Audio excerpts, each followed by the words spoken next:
Hi అండి, welcome back to triple H kitchen. నేను మీ షెఫరీ. ఈ రోజు మన ఛానల్లో ఆంధ్ర స్పెషల్ గుమగుమలాడే పప్పుచారు రెసిపీ అండి. ఈ పప్పుచారులో ములంకాయ అండ్ ముల్లంగి యాడ్ చేశానండి. చాలా చాలా బాగా వచ్చింది ఈ పప్పుచారు. ఈ పప్పుచారు రెసిపీ ఎప్పుడు చేసే రొటీన్ గా కాకుండా స్పెషల్ మసాలాతో చేశానండి. ఈ మసాలా హోమ్ మేడ్ మసాలా, ఇంట్లో దొరికే మసాలా దినుసులతోటే మంచి మసాలా రెడీ చేశాను. ఈ మసాలాతో కనుక మీరు పప్పుచారు రెడీ చేస్తే చాలా చాలా బాగా వస్తుంది. ఒకసారి ఈ మసాలాతో మీరు పప్పుచారు ట్రై చేయండి. పప్పు చారే కదని ఈజీగా తీసేయకండి. నాన్ వెజ్ కర్రీస్ కంటే పప్పు చారులో ఉంది మజా. కాబట్టి ఈ రెసిపీ మీరు ట్రై చేయండి. మొదటిసారి మన వీడియో చూస్తున్నట్లయితే మన ఛానల్ సబ్స్క్రైబ్ చేసుకోండి. లైక్ అండ్ కామెంట్ మాత్రం మర్చిపోవద్దు. లేట్ చేయకుండా రెసిపీలోకి వెళ్ళిపోదాం. ముందుగా ఒక బౌల్ తీసుకుని బౌల్లో 100 గ్రాముల కందిపప్పు తీసుకోండి. కందిపప్పులో వాటర్ యాడ్ చేసుకుని అటు ఇటు కదిపేసి మూత పెట్టుకుని ఒక 15 నుంచి 20 నిమిషాల వరకు నానబెట్టుకోండి.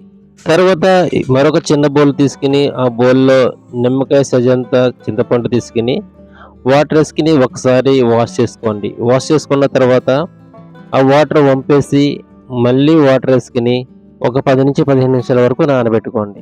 తర్వాత కుక్కర్ తీసుకుని మనం నానబెట్టుకున్న పప్పుని కుక్కర్లో యాడ్ చేసుకోండి. యాడ్ చేసుకున్న తర్వాత 2 కప్పులు వాటర్ యాడ్ చేసుకోండి. 1 టేబుల్ స్పూన్ ఆయిల్, కొద్దిగా పసుపు కూడా యాడ్ చేసుకుని ఒకసారి కలుపుకొని కుక్కర్ మూత పెట్టుకుని హై ఫ్లేమ్ లో ఒక విజిల్ వచ్చే వరకు, లో ఫ్లేమ్ లో 3 నుంచి 4 విజిల్ వచ్చే వరకు కుక్ చేసుకోండి. తర్వాత చారులోకి మసాలా కోసం ప్యాన్ పెట్టుకుని ప్యాన్ లో 1 టేబుల్ స్పూన్ పచ్చిశనగపప్పు వేసుకోండి. 1/4 టీ స్పూన్ మెంతులు కూడా యాడ్ చేసుకుని లైట్ బ్రౌన్ కలర్ వచ్చే వరకు కూడా లో ఫ్లేమ్ లో పెట్టుకుని ఫ్రై చేసుకోండి. కలర్ వచ్చిన తర్వాత 1 టేబుల్ స్పూన్ ధనియాలు, 1 టీ స్పూన్ జీలకర్ర, 4-5 ఎండుమిర్చి కూడా యాడ్ చేసుకుని మంచి ఫ్లేవర్ వచ్చే వరకు 2 నిమిషాల పాటు లో ఫ్లేమ్ లో పెట్టుకుని ఫ్రై చేసుకోండి. బాగా ఫ్రై అయిన తర్వాత ఈ విధంగా ప్లేట్ లోకి ట్రాన్స్ఫర్ చేసుకుని బాగా చల్లార్చుకోండి. బాగా చల్లారిన తర్వాత మిక్సీ జార్లోకి ఈ విధంగా వేసుకోండి.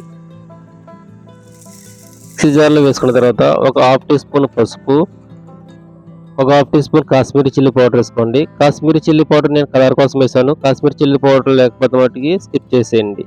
ఈ విధంగా మెత్తగా పౌడర్ లాగా పట్టుకోండి. పట్టుకున్న తర్వాత పప్పు 4 విజిల్ అయిపోయిన తర్వాత కుక్కర్లో ఉన్న ఆవిరంతా పోయిన తర్వాత పప్పు ఈ విధంగా చెక్ చేసుకుంటే ఈ విధంగా సాఫ్ట్గా కుక్ అయి ఉంటుంది. తర్వాత పప్పు రుబ్బు సహాయంతో ఈ విధంగా మ్యాష్ చేసుకోండి. ఈ విధంగా పప్పు రుబ్బుతో రుబ్బుకున్న తర్వాత మూత పెట్టుకుని పక్కన పెట్టుకోండి. తర్వాత మనం వెజిటేబుల్స్ చూద్దామండి. నేనైతే ఒక ముల్లంగి, 6 పచ్చిమిర్చి, 15 నుంచి 20 వరకు చిన్న ఉల్లిపాయలు, ఒక ముల్లంకాడ ఈ విధంగా కట్ చేసుకున్నానండి. తర్వాత చారుకు సరిపడా గిన్నె తీసుకుని 2 టేబుల్ స్పూన్లు ఆయిల్, 1 టేబుల్ స్పూన్ నెయ్యి కూడా యాడ్ చేసుకోండి. ఆయిల్ హీట్ ఎక్కిన తర్వాత 1/4 టీ స్పూన్ మెంతులు, 10 వెల్లుల్లి రేకులు ఈ విధంగా దంచుకుని వేసుకోండి. తర్వాత 1 టీ స్పూన్ ఆవాలు కూడా యాడ్ చేసుకుని వెల్లుల్లిపాయలు లైట్ గోల్డ్ కలర్ వచ్చే వరకు కూడా ఫ్రై చేసుకోండి.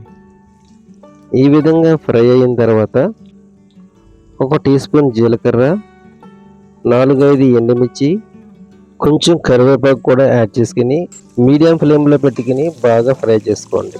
ఈ విధంగా ఫ్రై అయిన తర్వాత కొంచెం పసుపు, కొంచెం ఇంగువ కూడా యాడ్ చేసుకోండి. 1 నిమిషం పాటు ఫ్రై చేసుకున్న తర్వాత మనం కట్ చేసి పెట్టుకున్న వెజిటేబుల్స్ కూడా యాడ్ చేసుకోండి. యాడ్ చేసుకుని బాగా ఒకసారి కలుపుకోండి. బాగా ఈ విధంగా కలుపుకున్న తర్వాత మూత పెట్టుకుని 3 నుంచి 4 నిమిషాల వరకు మగ్గనివ్వండి. 4 నిమిషాల తర్వాత మూత తీసుకుని చూసుకుంటే వెజిటేబుల్స్ అనేవి బాగా మగ్గిపోయి ఉంటాయి. కాబట్టి మనం ముందుగా పెట్టుకున్న మసాలా మొత్తం కూడా యాడ్ చేసుకుని మసాలా మొత్తం కలిసేటట్టు బాగా కలుపుకోండి. బాగా కలుపుకున్న తర్వాత 2 నుంచి 3 నిమిషాలు మీడియం టు లో ఫ్లేమ్ లో పెట్టుకుంటూ మసాలా మొత్తం మగ్గనివ్వండి. రుచికి సరిపడా ఉప్పు కూడా యాడ్ చేసుకుని బాగా కలుపుకోండి. 2-3 నిమిషాలు అయిన తర్వాత మనం కుక్ చేసుకున్న పప్పు ఉంది కదండి, పప్పు కూడా యాడ్ చేసుకుని మనకి పప్పు చారులో వాటర్ ఎంత పడుతుందో, ఏ విధంగా మీకు పరసగా కావాలో చిక్కగా కావాలో చూసుకుని వాటర్ యాడ్ చేసుకోండి. వాటర్ యాడ్ చేసుకున్న తర్వాత ముందుగా నానబెట్టుకున్న చింతపండుని వాటర్ వేసుకుని జ్యూస్ కింద తీసుకుని ఈ విధంగా స్ట్రైనర్ సహాయంతో స్ట్రెయిన్ చేసుకుని వేసుకోండి. ఈ విధంగా వేసుకున్న తర్వాత మళ్ళీ కొంచెం వాటర్ పడితే వాటర్ కరెక్ట్గా వేసుకోండి. నాకైతే 1.5 లీటర్ వాటర్ పట్టిందండి చింతపండు రసంతో పాటు. మొత్తం కలిపి 2 లీటర్స్ వస్తుంది. తర్వాత కొంచెం కరివేపాకు, కొత్తిమీర మొదల భాగం వేసుకోండి.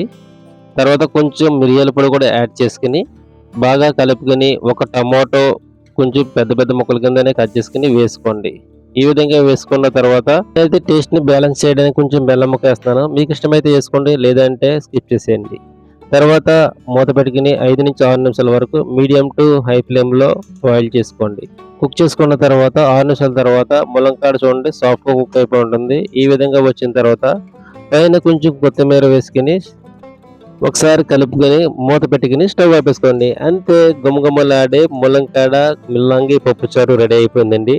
మా ఆంధ్రాలో చాలా చాలా స్పెషల్గా ఉంటుందండి పప్పుచారు. మా ఆంధ్ర పప్పుచారు మీరు ట్రై చేస్తారా మరి? మీరు ఏ ఏరియా నుంచి చూస్తున్నారు అనేది కామెంట్ బాక్స్లో పిన్ చేయండి. లైక్ అండ్ కామెంట్ మాత్రం మర్చిపోకండి. మొదటిసారి మన వీడియో చూస్తున్న వారు సబ్స్క్రైబ్ చేసుకోండి. Thanks for watching.